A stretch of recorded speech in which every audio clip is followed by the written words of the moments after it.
दोस्तों, आज हम मॉर्गन हाउसेल की revolutionary book the psychology of money के एक बहुत ही इंपॉर्टेंट और आंखें खोल देने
है और वो सड़क पर ऐसे लग रही है जैसे कोई रनवे मॉडल कैट वॉक कर रही हो। आपकी आंखें उस कार पर आकर अटक जाती है। आप सोचते हैं, वाओ क्या गाड़ी है, अमेजिंग, काश मेरे पास भी ऐसी एक कार होती। अगर ये कार मेरे पास होती तो लोग मुझे कितना एडमायर करते, सब मुझे नोटिस करते, मैं कितना कूल लगता। आपके दिमाग में ये सारे ख्याल आते। आप उस कार से, उसकी पावर से, उसके स्टेटस से पूरी तरह से प्रभावित हो जाते। लेकिन अब यहाँ एक पॉज लीजिए और सोचिए, आपने उस कार के अंदर बैठे हुए इंसान के बारे में क्या सोचा? क्या आपने सोचा, वाओ जो इंसान इस गाड़ी को चला रहा है वो कितना कूल, स्मार्ट और मेहनती होगा। 99% चांसेस है कि आपने उस ड्राइवर के बारे में एक सेकंड के लिए भी नहीं सोचा। आपका पूरा ध्यान, आपकी पूरी एडमायरेशन, आपका सारा वाव फैक्टर उस कार के लिए था, ना कि उस मैन के लिए जो उसके अंदर बैठा था। ड्राइवर वो तो बस एक अनजान चेहरा था। हो सकता है आपने उसकी तरफ भी ना देखा हो। आपने उसकी पर्सनैलिटी, उसके कैरेक्टर या उसकी मेहनत के बारे में बिल्कुल नहीं सोचा। आपने सिर्फ ये सोचा कि अगर मैं उसकी जगह होता तो मैं कितना अमेजिंग फील करता। और यही है man in the car paradox. दोस्तों, इसे विस्तार से समझते हैं। जब हम महंगी चीजें जैसे एक फैंसी कार इसलिए खरीदते हैं ताकि लोग हमें एडमायर करें और हमारी इज्जत करें, हम ये भूल जाते हैं कि लोग उस चीज को एडमायर करते हैं, हमें नहीं। हम उस ऑब्जेक्ट के पीछे इनविजिबल हो जाते हैं। लोग उस कार को, उस घर को, उस वॉच को देखकर अपने लिए सपने बुनते हैं। वो हमारे बारे में नहीं सोचते। हम वेल्थ का इस्तेमाल लोगों से रेस्पेक्ट और एडमायरेशन खरीदने की कोशिश में करते हैं, लेकिन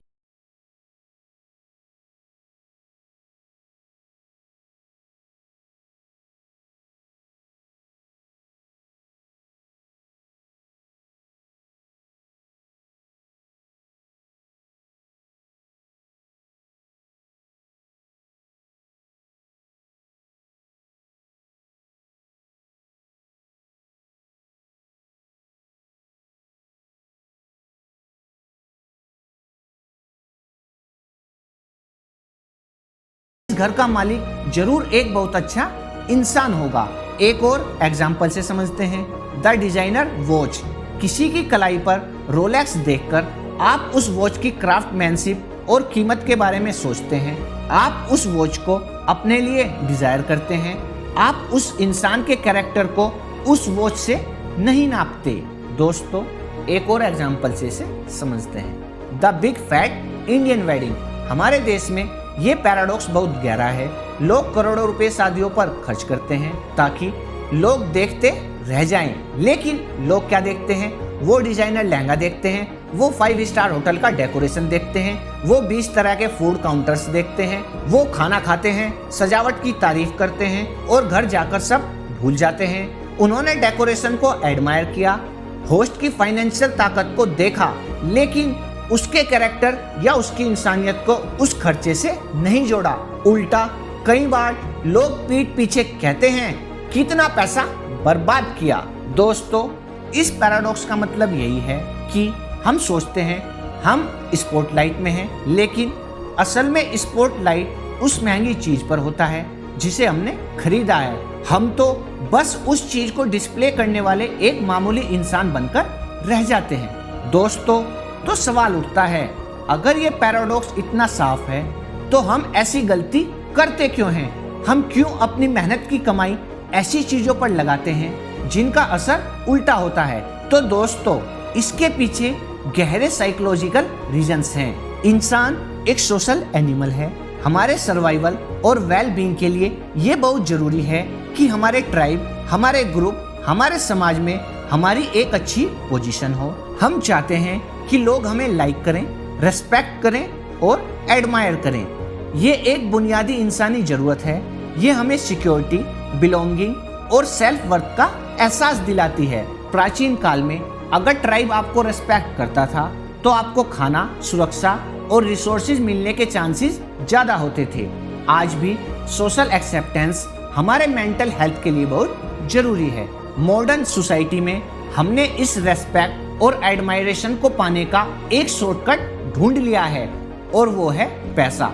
हमें लगता है कि अगर हमारे पास बहुत सारा पैसा होगा तो ये सारी चीजें लाइक रेस्पेक्ट, एडमायरेशन ऑटोमेटिकली मिल जाएगी। हम सोचते हैं कि महंगी चीजें खरीदना इस बात का सबूत है कि हम सक्सेसफुल, इंटेलिजेंट और इम्पोर्टेंट हैं। दोस्तों, प्रॉब्लम ये है कि ये शॉर्टकट एक धोखा है। ये एक टूटा हुआ ब्रिज है जो हमें मंजिल तक पहुंचने का वादा करता है, लेकिन बीच में ही तोड़ देता है। हमारा ईगो, हमारा अहम इस ट्रैप में सबसे पहले फंसता है। ईगो को वैलिडेशन चाहिए, उसे दूसरों से ऊपर दिखना पसंद है। जब हम एक महंगी चीज खरीदते हैं तो हमारा ईगो हमसे कहता है, देखो तुम ये अफोर्ड कर सकते हो, बाकी लोग नहीं कर सकते। तुमने लाइफ में कुछ अचीव किया है, ये उसका सबूत है। लोग अब तुम्हें नोटिस करेंगे, तुम्हें इम्पोर्टेंस देंगे। हम अपनी सेल्फ वर्थ को अपनी नेट वर्थ से, अपनी इंसानियत को अपने पोजेशन से जोड़ने लगते हैं। ये एक बहुत ही खतरनाक खेल है, क्योंकि जैसे ही वो चीज पुरानी हो जाती है या कोई हमसे बेहतर चीज ले आता है, हमारी सेल्फ वर्थ भी कम हो जाती है। दोस्तों, ये एक एंडलेस और थका देने वाली दौड़ है जिसमें जीत कभी नहीं मिलती। और आप सब जानते ही हैं इंडिया में कौन सा सिंड्रोम है। इंडिया में सिंड्रोम है लोग क्या कहेंगे।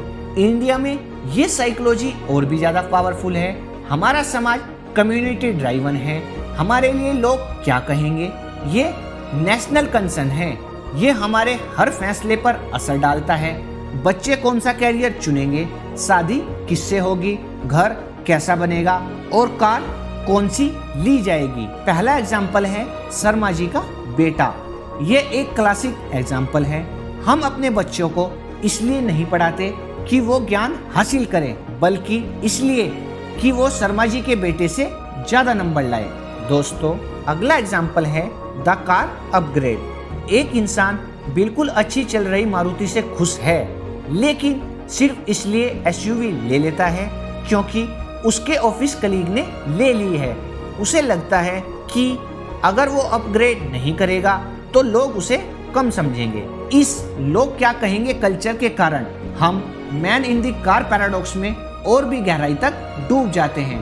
हम अपनी फाइनेंशियल हेल्थ, अपनी मेंटल पीस सब कुछ दांव पर लगा देते हैं उन लोगों से एडमायरेशन पाने के लिए जो आयरनिकली हमें एडमायर कर ही नहीं रहे हैं। वो तो बस हमारी चीजों को देखकर अपने लिए नए गोल्स सेट कर रहे हैं। दोस्तों, तो अगर महंगी गाड़ी, बड़ा घर और डिजाइनर कपड़े हमें वो रेस्पेक्ट नहीं दिलाते जो हम ढूंढ रहे हैं, तो फिर वो कौन सी चीजें हैं जो हमें सच में रेस्पेक्ट दिलाती है?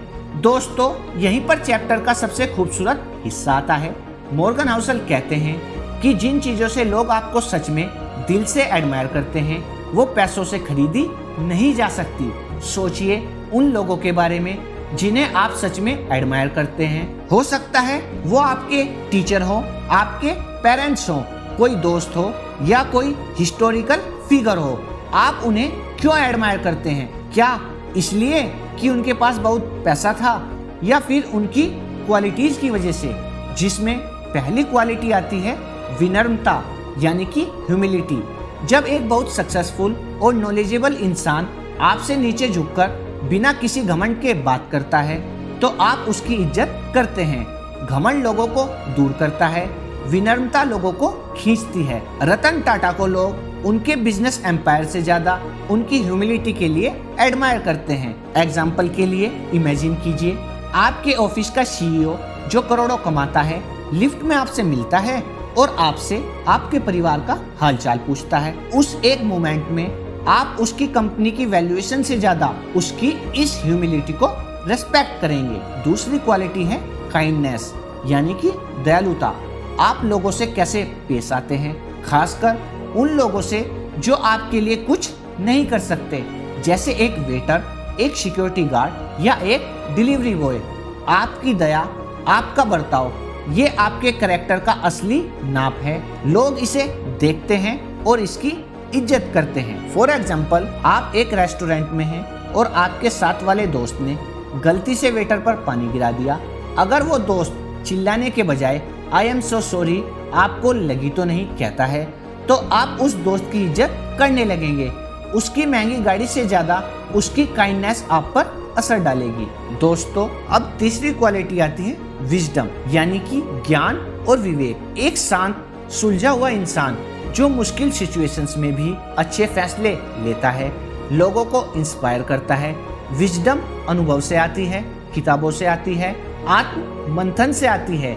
ये शोरूम से नहीं खरीदी जा सकती। दोस्तों, अब सवाल आता है, तो फिर पैसों का सही इस्तेमाल क्या है? अगर पैसा हमें वो रेस्पेक्ट और एडमायरेशन नहीं दिला सकता जो हम सोचते हैं, तो फिर पैसों का पॉइंट क्या है? क्या हमें पैसा कमाना छोड़ देना चाहिए?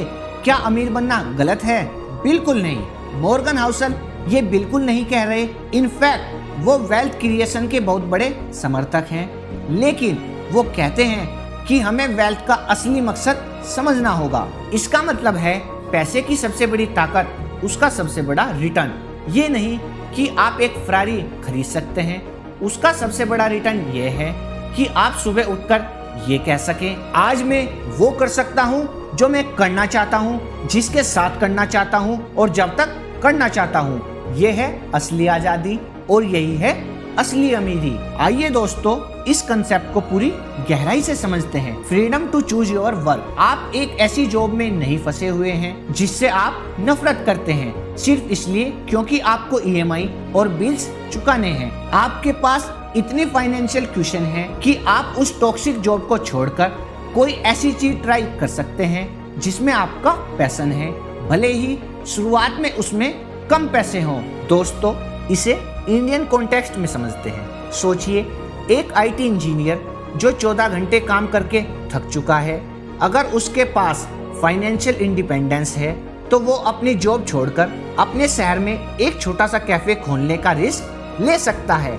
ये आजादी एक BMW से ज्यादा कीमती है। Ability to handle emergencies. जिंदगी में इमरजेंसीज आती हैं, जैसे मेडिकल, फैमिली, जॉब लॉस। अगर आपके पास पैसा है तो आप इन इमरजेंसीज को बिना पैनिक किए हैंडल कर सकते हैं। आपका ध्यान सॉल्यूशन ढूंढने पर होगा, ना कि पैसा कहां से आएगा इस चिंता पर। और ये पीस ऑफ माइंड अनमोल है। इसे इंडियन कॉन्टेक्स्ट में समझते हैं। कोरोना पेंडेमिक में लाखों लोगों की जॉब्स चली गई। जिन लोगों के पास 6 से 12 महीने का इमरजेंसी फंड था वो उस दौर को शांति से निकाल पाए। जिनके पास नहीं था उन्हें डेस्परेशन में कोई भी छोटा मोटा काम करना पड़ा। और यही है दोस्तों वेल्थ का असली फायदा। इसको एक और फ्रीडम से समझते हैं जो है सेइंग नो। वेल्थ आपको नो कहने की ताकत देती है। No to a project you don't believe in, no to a social gathering you don't want to attend, no to pressures that harm your mental health. दोस्तों इससे पहले हम आपसे ये बात करें कि हमने आज की बुक समरी से क्या क्या सीखा, मैं आपसे कहना चाहूँगा अगर आप हमारे चैनल पर नए हैं तो चैनल को लाइक, शेयर एंड सब्सक्राइब जरूर कीजिए। तो चलिए आगे बढ़ते हैं। दोस्तों अब आखिर में हम ये जान लेते हैं कि हमने आज की बुक समरी से क्या क्या सीखा। इसको हम 5 स्टेप्स में डिवाइड करते हैं। और दोस्तों आप कमेंट करके ये जरूर बताना आपने किस स्टेप से ज़्यादा सीखा और किससे बहुत ज़्यादा सीखा। तो चलिए आगे बढ़ते हैं। स्टेप फर्स्ट है आपने क्यों को पहचाना, यानी कि डिफाइन योर व्हाई। दोस्तों अगले 15 मिनट के लिए शांति से बैठिए और खुद से पूछिए मैं और पैसा क्यों कमाना चाहता हूँ। इसका जवाब पूरी ईमानदारी से दीजिए। क्या आप अपने पड़ोसी को इम्प्रेस करना चाहते हैं? क्या आप इंस्टाग्राम पर शो ऑफ करना चाहते हैं? क्या आप एक टॉक्सिक जॉब छोड़ना चाहते हैं? क्या आप अपने बच्चे को बेहतर एजुकेशन देना चाहते हैं? क्या आप 5 साल बाद फाइनेंशियली फ्री होना चाहते हैं? दोस्तों जब आपका क्यों क्लियर होगा तो आप कैसे के लिए बेहतर फैसले लेंगे। अगर आपका क्यों फ्रीडम है तो आप फ्लैशी चीजों पर पैसा बर्बाद नहीं करेंगे। अब आता है स्टेप 2, कंपैरिजन का खेल बंद करें। दोस्तों सोशल मीडिया एक झूठी दुनिया है। ये लोगों की लाइफ का हाईलाइट रील है, बिहाइंड द सीन्स नहीं। जब आप किसी को यूरोप में वैकेशन मनाते देखते हैं आपको ये नहीं पता कि उसने वो ट्रिप लोन लेकर की है या उसकी वजह से उसकी सारी सेविंग्स खत्म हो गई है। दोस्तों याद रखिए आपकी रेस सिर्फ आपसे है। अपने आज को अपने कल से बेहतर बनाना ही असली प्रोग्रेस है। दोस्तों अब बात करते हैं स्टेप 3 की। असली रेस्पेक्ट कमाने का काम आज से ही और अभी से ही शुरू कीजिए। इसके लिए अमीर बनने का इंतजार मत कीजिए। अपने बिल्डिंग के गार्ड को मुस्कुराकर थैंक यू बोलिए। रेस्टोरेंट में वेटर से अच्छे से बात कीजिए। जब आप कुछ अचीव करें तो उसका क्रेडिट अपनी टीम को दीजिए। लोगों की बात ज्यादा से ज्यादा सुनिए और बोलिए कम। ये छोटी छोटी आदतें आपको वो असली जेन्युइन रेस्पेक्ट दिलाएंगी जिसके सामने हर महंगी चीज फीकी है। और दोस्तों अब बात करते हैं स्टेप नंबर 4 की। अपने फाइनेंशियल गोल्स को बदलिए। मुझे 50 लाख की कार लेनी है के बजाय अपने गोल बनाइए मुझे 50 लाख का इन्वेस्टमेंट पोर्टफोलियो बनाना है। हर महीने सेव और इन्वेस्ट करने को अपनी प्रायोरिटी बनाइए, खर्च करने को नहीं। अपनी नेटवर्थ को ट्रैक कीजिए, ना कि अपने पोजेशंस की लिस्ट को। फाइनेंशियल एजुकेशन में इन्वेस्ट कीजिए, किताबें पढ़िए और पॉडकास्ट सुनिए। दोस्तों अब आखिर में हम बात करते हैं अपने स्टेप नंबर 5 की। अमीरी का मतलब हाई इनकम होना नहीं है। अमीरी का मतलब हाई सेविंग्स रेट होना है। अमीरी का मतलब महंगे कपड़े पहनना नहीं है। अमीरी का मतलब अपने टाइम पर कंट्रोल करना है। अमीरी का मतलब लोगों को दिखाना नहीं है। अमीरी का मतलब ऑप्शंस और फ्लेक्सिबिलिटी होना है। दोस्तों जब आप रिच की इस नई डेफिनेशन को अपना लेंगे तो आप वेल्थ के पीछे नहीं बल्कि एक बेहतर, आजाद और खुशहाल जिंदगी के पीछे भागेंगे। दोस्तों अब आखिर में हम ये जान लेते हैं तो इसका सॉल्यूशन क्या है। तो दोस्तों इसका सॉल्यूशन ये है कि आप ये समझें कि पैसों का असली काम आपको दूसरों की नजरों में ऊपर उठाना नहीं बल्कि आपको अपनी ही जिंदगी का मालिक बनाना है। दोस्तों असली अमीरी वो नहीं है कि आपके पास एक महंगी कार का स्टीयरिंग व्हील हो। असली अमीरी तो वो है कि आपके पास अपनी जिंदगी का स्टीयरिंग व्हील अपने हाथों में हो।